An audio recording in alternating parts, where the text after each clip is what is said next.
queridos, então, dando continuidade ao estudo do livro de Neemias, eu espero, em nome de Jesus, que você esteja lendo o livro de Neemias. É um livro gostoso de ler, tá?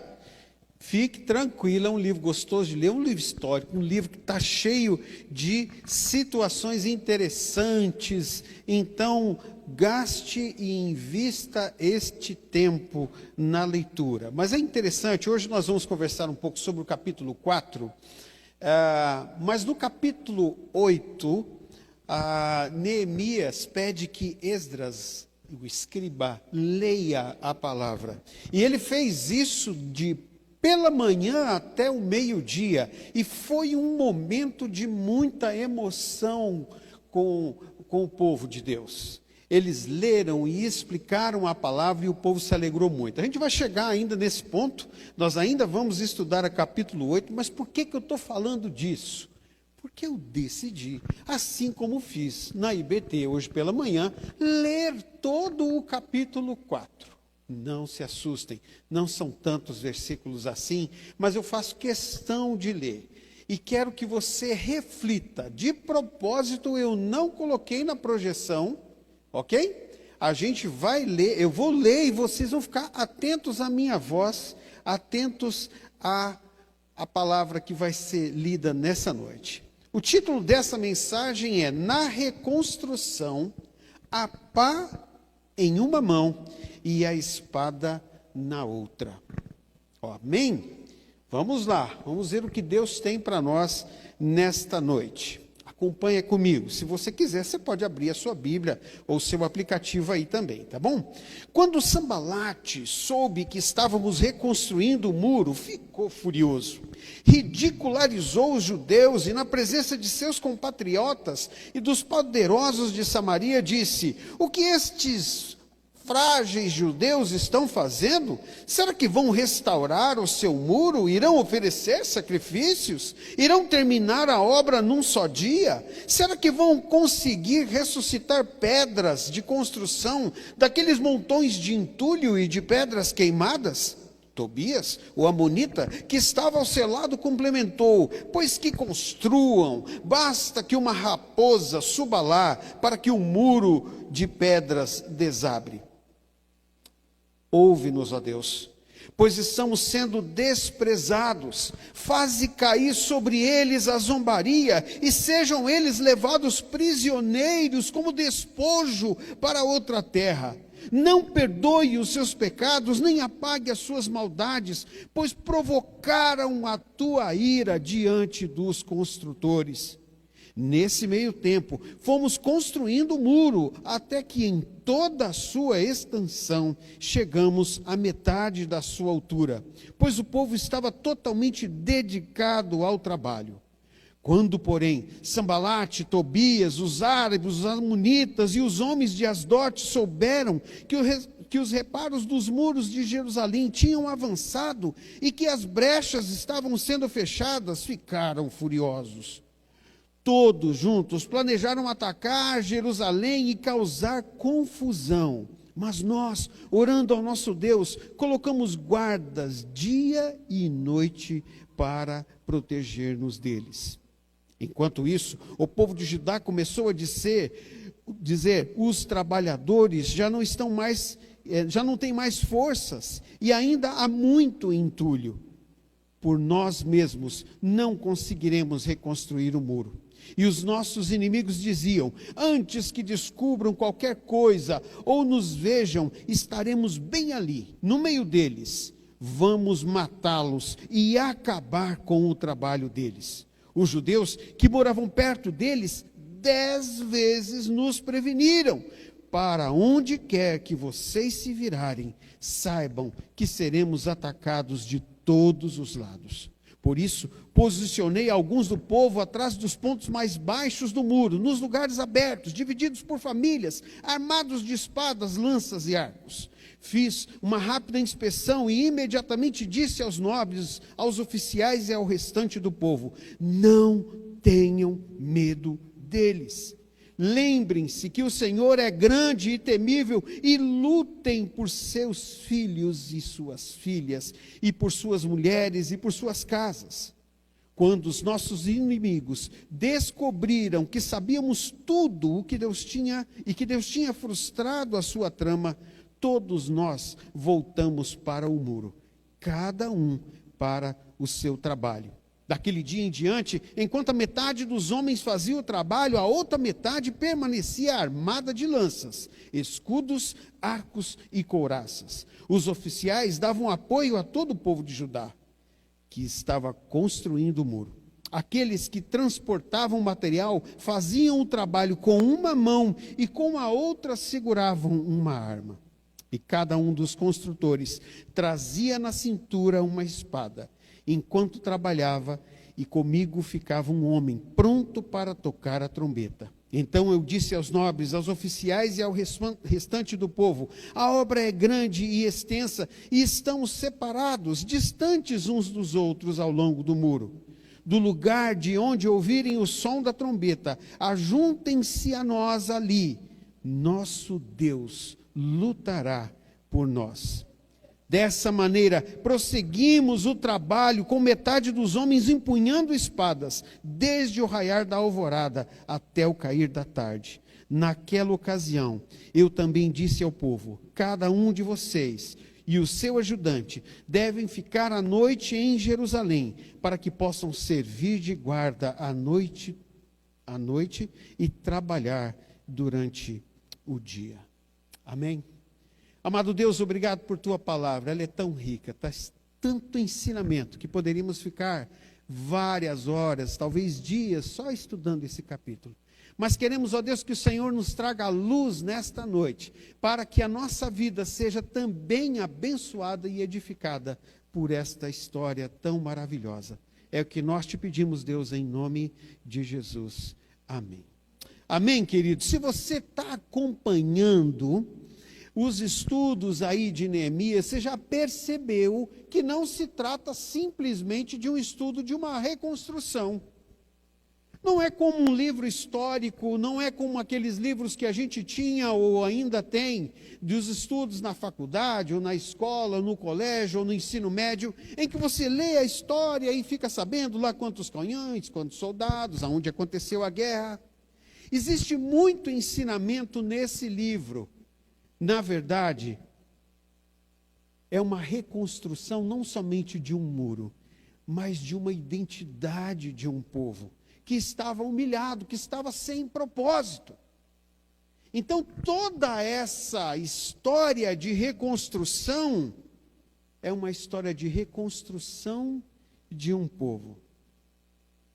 E Deus queira que nessa noite nós possamos aprender a nos posicionar sobre guerras que surgem, sobre como avançar, apesar dos problemas externos e algumas vezes internos também. Eu quero que vocês vejam 3 fotos. A primeira é da cidade de São Francisco, nos Estados Unidos. Ela foi tirada em 1906, após um terremoto de magnitude 8. São Francisco foi praticamente toda destruída. A cidade teve que recomeçar do zero. Vocês conseguem imaginar isso? Haver um terremoto. Nossa terra é tão abençoada que praticamente não temos isso. No Nordeste tem uns tremelique lá de vez em quando, em algumas regiões, né, do Ceará. Mas assim, nada que venha acabar com nada, com casas, nem nada, né? Mas olha a destruição, gente. Olha como ficou a cidade. A segunda foto. Essa foto é de um menino, ele está procurando lenha nos destroços em Gaza. Gaza que foi bombardeada por Israel impiedosamente e, para minha tristeza, antes de sair de casa, vi que Israel hoje voltou a bombardear Gaza. Sabe, queridos, é muita tristeza. É muita tristeza. Infelizmente, o Hamas não quer a paz. Não quer. E Israel, por consequência, vai para cima também, com toda a força. Mas quem sofre são meninos como esse, que não tem nada a ver com essa história. Talvez Os do Hamas estão muito bem protegidos nos subsolos, não é verdade? Mas os coitados estão lá, morrendo, sem ter o que comer, juntando um pouquinho de lenha para talvez fazer alguma refeição ou se aquecer. A guerra, queridos, ela não destrói somente as cidades, a estrutura, a natureza, mas ela destrói vidas. A terceira foto, talvez é uma foto que você já tenha visto nos livros de história, uma foto icônica de uma menina vietnamita. Essa foto foi tirada em 8 de junho de 1972. A menina do Napalm. O que acontecia? Os Estados Unidos foi lá se meter na guerra do Vietnã. E eles não conseguiam guerrear porque os vietnamitas, eles eram especialistas na floresta, era a terra deles. Então, para poder acabar com a floresta e eles conseguirem ver onde é que estava, eles inventaram esse tal de napalm. Esse napalm era uma bomba que despejava um produto químico sobre a floresta e depois uma fagulha. E aquilo queimava a floresta inteira, grandes extensões. Só que tinha gente lá, debaixo da floresta. O vento levava aquele napalm para cima das cidades. Milhares de pessoas morreram queimadas. E essa menina se tornou um símbolo da guerra do Vietnã, pois teve todo o seu corpo queimado, inclusive a sua roupa. A guerra destrói as pessoas, tira a esperança. Jerusalém estava devastada naquela época. Jerusalém estava só os montões de pedra. Não havia como se proteger, eles eram ridicularizados, havia uma pobreza tremenda. Havia uma humilhação sem precedentes daquele povo. Eles não eram nada. Portanto, restaurar aquele muro, reconstruir aquelas portas queimadas a fogo, era restaurar a dignidade daquela nação. Muitas vezes, nós temos áreas na nossa vida destruídas, quebradas, queimadas com o fogo, e que precisam ser restauradas. Precisa ser retomada a nossa dignidade. Que em nome de Jesus nós possamos entender. Mas esse povo estava então movido por um sentimento que primeiro brotou no coração de Neemias, um homem que estava na corte, não tinha nada o que fazer, ele nem conhecia a terra direito, provavelmente tinha nascido no exílio, ele nunca tinha pisado lá talvez. Mas sabe, queridos, ele então decide ir lá. Ele decide obedecer um desejo que brotou no seu coração, vindo da parte de Deus. E talvez eu e você tomamos a decisão de fazer a vontade de Deus, de estar na igreja, de seguir a Deus, de seguir a palavra de Deus, ou assumir um ministério e de repente vêm as lutas. Ué, mas espera aí. Alguns dias atrás eu fiquei muito triste. Uma pessoa, eu estava conversando lá na IBT com uma pessoa e ela disse assim: ah, pastor, eu acho que eu não vou vir mais na igreja não. Eu falei: oi? Como é que é? Ah, não, eu vim para a igreja e tudo começou a piorar na minha vida. Eu falei: ah, é? Então você se aproximou de Deus e as coisas pioraram. Exatamente isso. Então você vai sair da igreja para as coisas melhorarem, é isso? Aqui está Deus. Essa é a casa de Deus, esse é o povo de Deus. E você vai sair daqui, você vai se aproximar de quem? Será que é essa mesmo a melhor alternativa?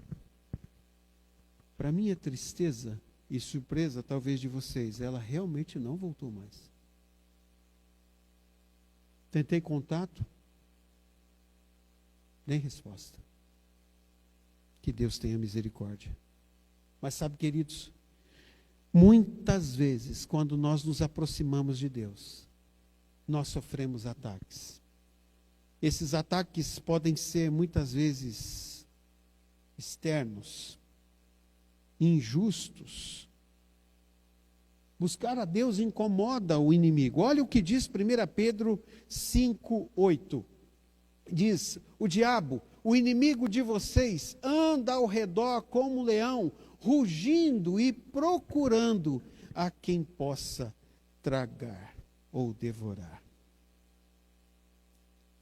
Ele quer você distante de Deus. Muitas vezes, ele faz de tudo para que você se afaste.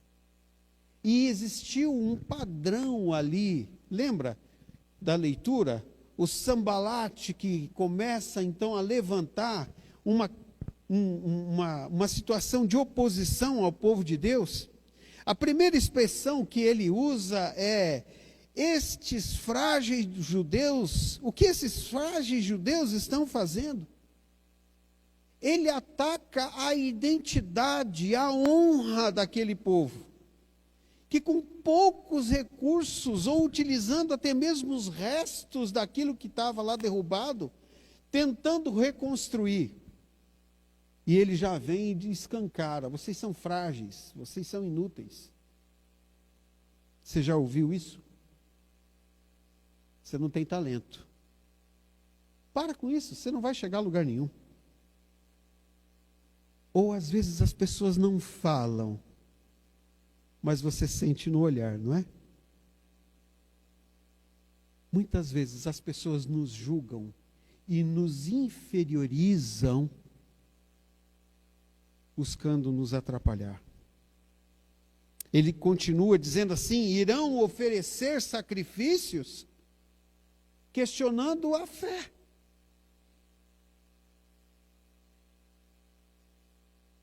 De que adianta orar?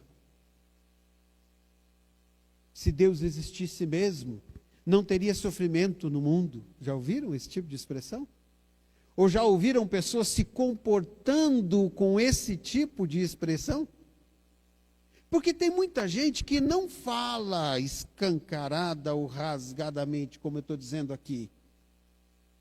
Mas você vê no comportamento. Esse caso que eu citei da IBT para vocês, foi um caso. De que adianta?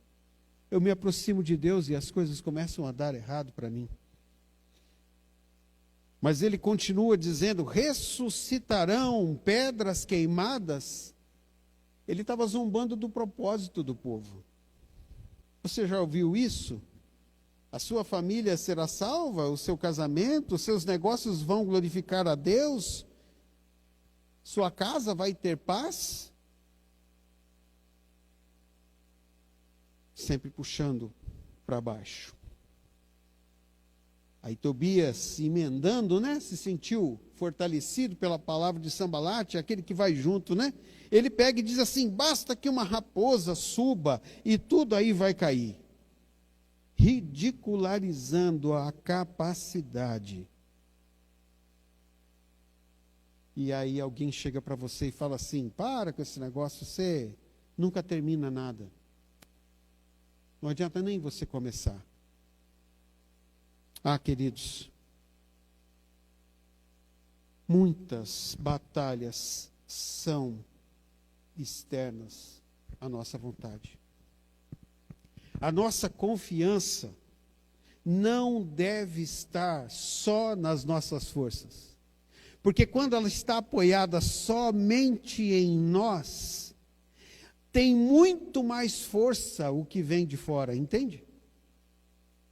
A força de palavras negativas, a força de expressões contrárias, a força de pessoas que vêm com intenção maligna mesmo para nos atingir, ou até mesmo Satanás com seus ardis, utilizando de situações, vão nos fazer cair. A nossa confiança deve estar em Deus. Amém, queridos? É nele que nós encontraremos força. A pá na mão, limpando o coração. Como é que Neemias reage? Você observou no livro de Neemias até aqui que Neemias tem um padrão? Acontece alguma coisa, ele imediatamente faz o quê? Ora. Lembra do que aconteceu quando ele recebeu a notícia lá no capítulo 1? Ele se entristeceu, se amargurou com aquela situação, orou e jejuou. E aí eu faço uma pergunta para você: qual tem sido a sua reação diante de oposições? Qual tem sido a sua reação diante de ataques do inimigo? Você tem tentado revidar? Você tem tentado rebater? Ou você tem buscado a Deus em oração? Neemias nos deixa um exemplo maravilhoso de que sempre a primeira reação dele era orar. Mas eu vou contar uma coisa para vocês. Se você olhar em detalhes a oração dele, foi uma oração rasgada, não foi? Ele pede a destruição, pede que não sejam nem perdoados. Escuta, deixa eu dizer uma coisa para você. Deus conhece o seu coração, ok? Ele sabe o que está se passando aqui. Não adianta orar a Deus sem expressar exatamente aquilo que você sente, porque então você vai estar sendo hipócrita. Amado, Deus sabe o que você está pensando, então diga para Ele. Você não está entendendo? Diga para Ele. Você está decepcionado com o que está acontecendo? Diga para Ele. O que diz a palavra? A um coração sincero e contrito, Deus o quê? Não rejeitará, não desprezará, em outras versões. Não adianta nada, você está pesado, está triste, está amargurado, está preocupado, está com o coração doído. Louvado seja Deus, de excelsa graça. Aí Deus fala assim: ô anjo, dá uma olhada nisso aqui. Olha lá. Por favor, põe o pensamento dele aí. Aí é mesmo, né, Senhor? Vamos pôr o pensamento dele aqui. Aí põe o pensamento era outra coisa. Põe a boca de novo. A boca, vai. Não está falando coisa com coisa. Aprendam, queridos. Se derramem diante de Deus. Neemias nos dá esse exemplo. Ele rasga o coração na presença do Pai. Fale para Ele aquilo que você está sentindo. E Deus vai te ouvir. Amém, queridos? Agora, essa é frase de Instagram. Já usei essa expressão aqui, né? Essa é frase de Instagram. Coloca lá. O que você não leva a Deus em oração, vira entulho dentro de você. Uau! Pancada, né? É tão importante que eu quero que você leia comigo. Vamos lá? O que você não leva a Deus em oração, vira entulho dentro de você. Misericórdia, querido. Não deixa entulhar, não. Entulho só atrapalha. Aonde você tem colocado a tua indignação? Na família? No cônjuge? Nos filhos? No trânsito?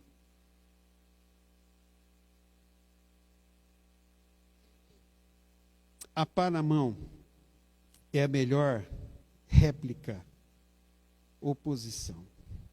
A oração alinha você à vontade de Deus e não à raiva do inimigo.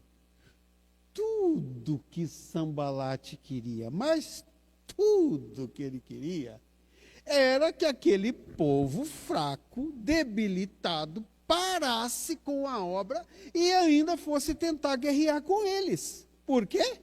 Porque eles estavam preparados, muito melhor armados, e a obra que então estava incomodando, pararia. Como é que você tem reagido a quem se opõe com você? Lutado contra isso? Sabe, meus queridos, às vezes nós pedimos milagres a Deus, não é?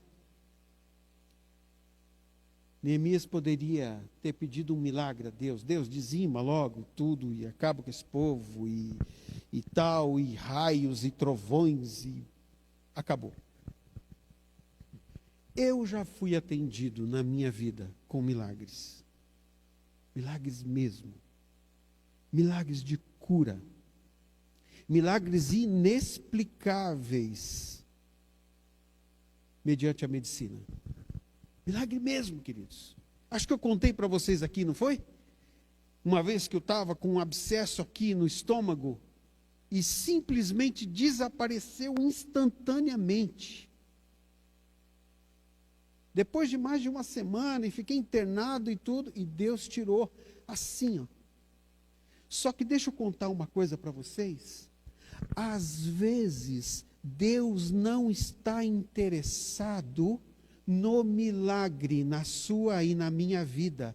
Ele está interessado no processo. Era para vocês dizerem amém. Agora, amém. Isso. É porque é difícil dizer amém para isso. A gente quer milagre, né? Não é? Eu quero milagre. Não é?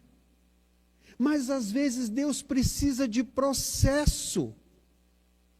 De manhã na IBT usei um exemplo. Nós temos um bebezinho lá, uma coisinha mais lindinha do mundo, o Murilo. E eu falei assim, Murilo é lindo, não é, gente? E o Murilo todo sorridente. Pensa num menino que todo mundo ama. Vai com todo mundo. E é uma alegria para nós lá. Mas o Murilo não está preparado para tudo. É um bebezinho. Você não pode dar tutu de feijão para ele com tutano de boi e couro de porco. Pode? O menino vai morrer, né? É gostoso, eu gosto. É saudável. Mas ele não está preparado. Acontece que eu e você queremos sempre o melhor. Queremos sempre o milagre. Mas quem disse que você aguenta tutano de boi? Você está entendendo o que eu estou dizendo para você? Meus queridos, às vezes nós precisamos passar por um processo para chegar no ponto de que nós estejamos preparados para receber algo de Deus. Amém, queridos? Isso é tempo de Deus. Tempo para nós é tempo, para Deus é tratamento.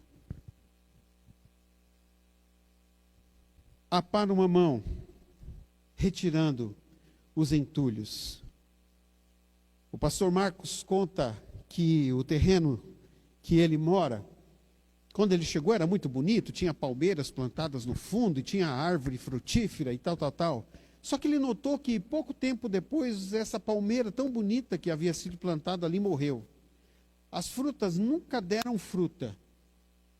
E ele começou a investigar e alguém veio e fez alguns buracos ali no terreno e descobriu que ali tinha sido o lugar onde colocaram todos os entulhos, ele acha, do condomínio inteiro colocaram ali.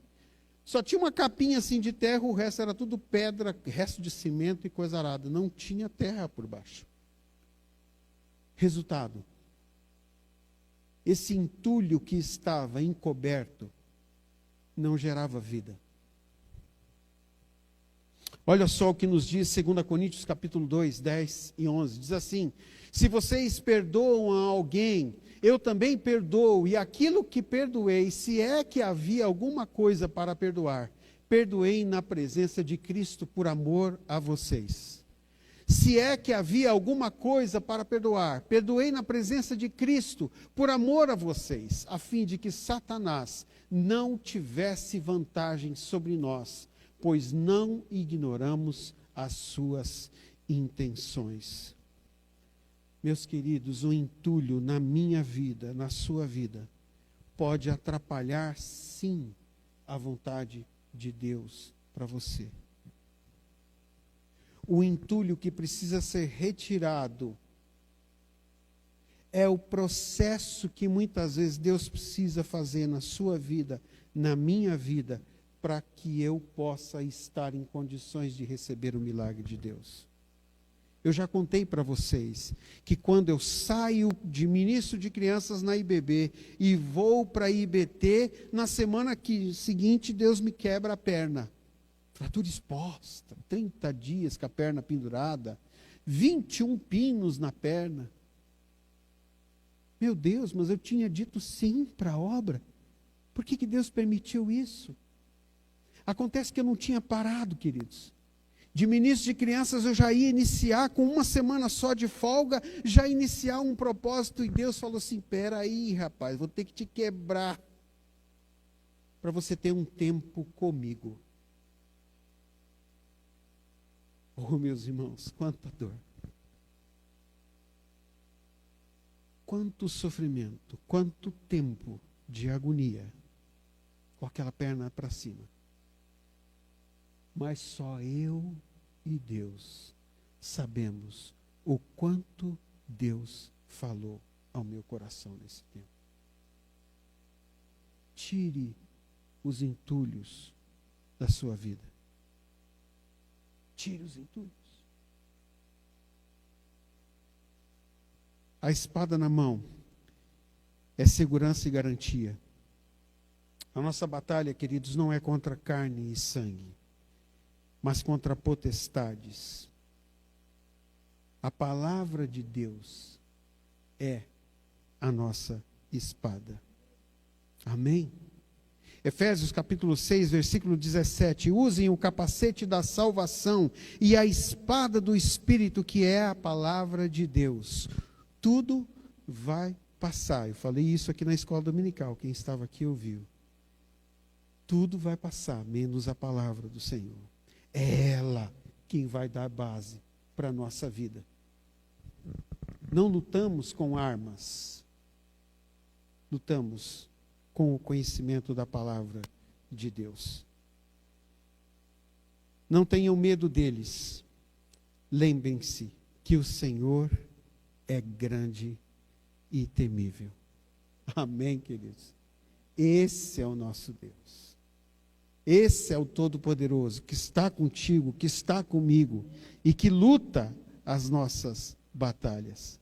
A liberdade espiritual passa por vencer o medo, passa por saber e lembrar de quem Deus é. O medo prende, mas a fé liberta. Amém? Não podemos lutar com armas humanas de jeito nenhum. Não é essa a intenção de Deus. A nossa força é espiritual. Mas há algo muito importante, queridos. Nós precisamos estar acompanhados. A primeira coisa que um predador faz em qualquer situação da natureza, seja os leões, seja lobos, raposas, seja as baleias, as orcas, elas isolam a vítima. Já viram isso? Naqueles programas na National Geographic e parecidos? Sempre isola, não é? Escolhe um e vai isolando. A espada, a pá e a espada, mas nunca sozinhos. Olha só o que diz Neemias 4, 23. Eu e meus irmãos e meus homens de confiança, e os guardas que estavam comigo, nem tiramos a roupa, e cada um permanecia com a sua arma na mão. precisamos estar, queridos, acompanhados de pessoas que buscam ao Senhor. Se você ainda não tem um discipulador, ore, busque a Deus. A Unilce não tem braço para todo mundo. Ela não consegue discipular todo mundo. Eu sei que talvez você tinha vontade de que fosse ela, mas ela não vai dar conta de todo mundo. Ela é um ser humano, né? Tadinho. Não dá conta, né? Mas tem muitas outras pessoas aqui que podem caminhar com você. Não ande sozinho. É outro exemplo que Neemias nos deu aqui. Sempre acompanhado, sempre buscando estar ao lado de alguém. Você não pode carregar a paz sozinho, mas só levanta a espada com segurança se alguém estiver vigiando ao seu lado. Eu queria que você visse novamente a menina da foto. Essa é, não sei se eu vou acertar a pronúncia, tá? Mas vamos lá, vamos fazer de conta que eu acertei, tá? Kim Pushpan. Ela criou o ministério Perspectiva Eterna. Ela é aquela mesma menina da foto. Deus realizou algo maravilhoso. No ano de 1982, ela achou um fragmento da palavra de Deus, uma parte da Bíblia. E ela leu essa palavra. E a vida dela foi transformada. Ela e aquelas crianças que estavam com ela repetiram a foto no mesmo lugar, anos depois. Essa é ela, aqueles dois do lado, aquele outro. Esse da frente faleceu e não pôde estar na foto. Mas é a mesma foto anos depois. Tem uma outra foto dela também. Ela escreveu um livro, A Menina da Foto, em que ela relata como foi esse processo de transformação e como Deus mudou a sua história. Mas sabe, querido, nessa noite você precisa tomar algumas decisões. A primeira decisão que eu gostaria que você tomasse, se você ainda não tem, é reconhecer que só Jesus Cristo salva. A vida da Kim foi transformada completamente. De uma menina que estava toda queimada e destruída, ela se tornou uma pessoa importante. Esse ministério que ela criou cuida de crianças em situação de guerra, no mundo todo. Deus a usa nessa obra. E você pode ser usado por Deus, mas primeiro você precisa ter a sua vida transformada por Jesus. A segunda decisão que eu gostaria que você tomasse é ser reconstruído por Jesus. Às vezes dentro de nós carregamos entulhos que têm atrapalhado a nossa vida. Quando eu conheci a minha esposa alguns anos atrás, depois de algum tempo, a gente já estava casado, eu percebi que ela estava entristecida. E conversando com ela, não é nada, não é nada. Eu falei, não adianta você esconder, eu já te conheço o suficiente para saber que você não está bem. Tem alguma coisa aí. Depois de muita insistência, queridos, numa noite, ela começa a chorar copiosamente e fala para mim, eu tenho algo, uma mentira que eu contei para os meus pais há muitos anos atrás.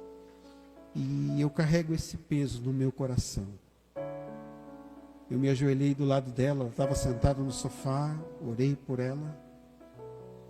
Me levantei, peguei no braço dela e disse assim, nós vamos na casa dos seus pais agora. O quê? Eu falei, é agora. Nós vamos nos livrar desse peso agora. Não, mas não, você vai comigo agora. Hoje é dia de libertação. E fomos juntos até a casa dos pais dela. Chegamos lá, coisas preparadas por Deus, só estavam os dois. E eu sentei com eles na sala, ela ainda chorando, está acontecendo alguma coisa com vocês? Eles preocupados. Disse, não, com nós não. Mas essa noite é noite de cura e libertação. Eles já começaram a chorar. E eu falei, conta para eles. Ela se ajoelhou, queridos, e pediu perdão. E falou o que tinha acontecido no passado. E é mentira que ela tinha contado. Eu nunca vou me esquecer daquela cena. Os três ajoelhados naquela sala, chorando muito, se perdoando mutuamente. Oh, queridos, parece que o céu desceu ali. Eu não conheço sua vida, mas talvez você carrega alguma coisa dentro do seu coração que tenha atrapalhado você, que tem feito você carregar um peso excessivo e você se sente fracassado ou sem conseguir vencer grandes batalhas, justamente por carregar um peso. E eu te digo em nome de Jesus, tire o entulho. Esse entulho vai te libertar para o que Deus quer fazer na sua vida, em nome de Jesus. Eu quero orar por você. E queria que você fizesse essa entrega. Não é para mim, não. É aos pés da cruz. É aos pés de Jesus. Vamos orar? Amado Deus, em nome de Jesus, eu te peço, Pai, que o Senhor ouça as orações que serão feitas nesse lugar. Orações de entrega, orações de confissão, orações, ó Deus, de reconciliação com o Senhor e com a paz que excede o entendimento. Nos dá essa oportunidade nessa noite, em nome de Jesus, Pai. Amém. Se você tem algo que você gostaria de entregar, eu vou pedir para que todos fiquem de pé. Eu queria que você viesse à frente. Pastor, por que precisa ir à frente? Porque é um ato de fé. Ninguém vai te perguntar o que é, nada disso. Mas você vai colocar isso diante do Senhor. Tem alguém aqui que gostaria de fazer isso? Se tem algo que incomoda o seu coração, faça essa entrega. Você vai sair daqui completamente diferente, isso eu posso garantir. Alguém quer fazer isso? É uma oportunidade. Eu não quero que você chegue em sua casa e se arrependa. Ou que eu encerre esse momento aqui e você fala assim, vou carregar mais um tempo. Alguém gostaria? Amém. Mais alguém?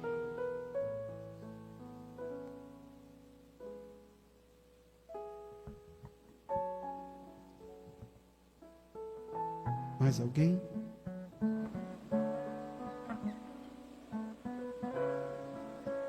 Não leva de volta para casa não, em nome de Jesus.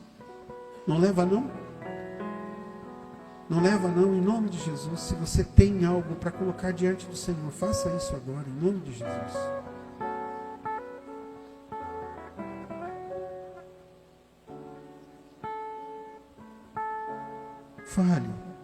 Fale com o Senhor. Mesmo em pensamento, fale, entregue para Ele. A Bíblia fala que Jesus levou sobre si as nossas dores. Todo o peso foi pago por Jesus Cristo. Não há mais nada que precise ser pago.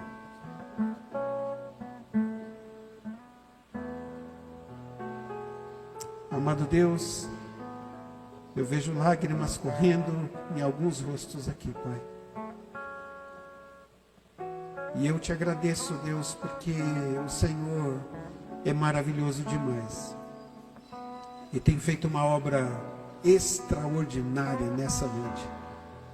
Essa noite é noite de libertação, é noite de alívio, é noite em que essas pessoas vão sair daqui como se estivessem flutuando, porque todo o peso do que elas estão entregando aqui nessa noite está agora aos teus pés, e é aonde ele deveria estar já há muito tempo.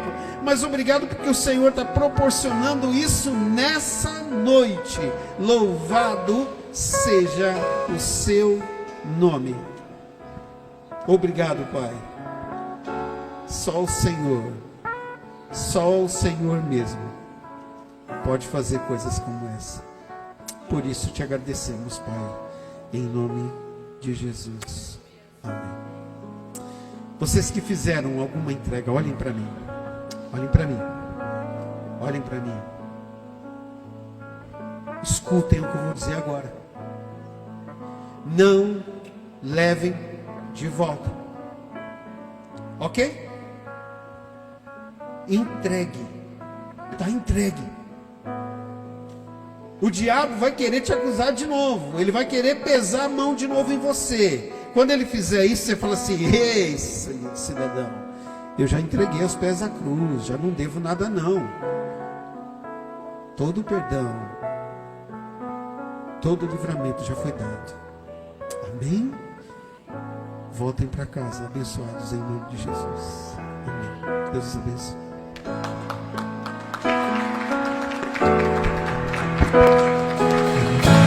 Uso teu nome engrandecer.